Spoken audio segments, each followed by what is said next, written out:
All right, guys. So today I want to talk a little bit about gear indicators and whether gear indicators are really necessary or not, especially as a first-time rider. So I remember when I got my first bike. It was a Honda Rebel 300. It was an old bike, and it didn't have a gear indicator.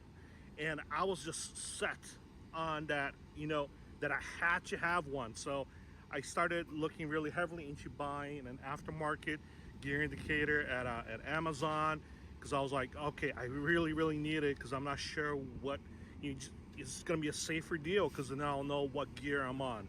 Okay, I'm just going to go ahead and tell you because people have different opinions on this. I'm just going to tell you straight up, don't buy it. It's a waste of money, okay? It's actually going to be a little bit dangerous for you to have a gear indicator. Now, on this bike, I actually have a gear indicator, but I'm going to tell you, I never look at this, okay? Let me explain to you why this is not a good deal, okay?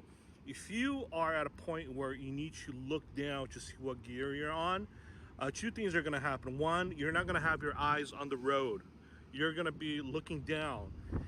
That could be the split second where you have to look down, could be the difference between life and death. I'm not exaggerating. I'm serious, okay?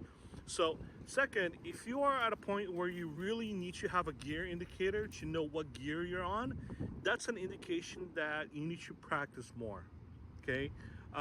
You really need to know on your mind what gear you're on, okay?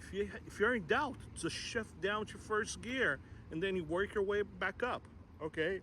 You can actually, while you're riding at a high velocity, you can actually shift down a little bit and work your way up again, okay? So there are ways of doing it. You just have to get more acclimated with your bike. Listen to your bike. Listen to the engine. Your engine will tell you what gear you're on, okay? So there you go. That's the tip of the day. If you are like me in the very beginning, you're thinking about buying a shift indicator, I don't recommend it. Okay, that's all I have for today. Take care. Bye.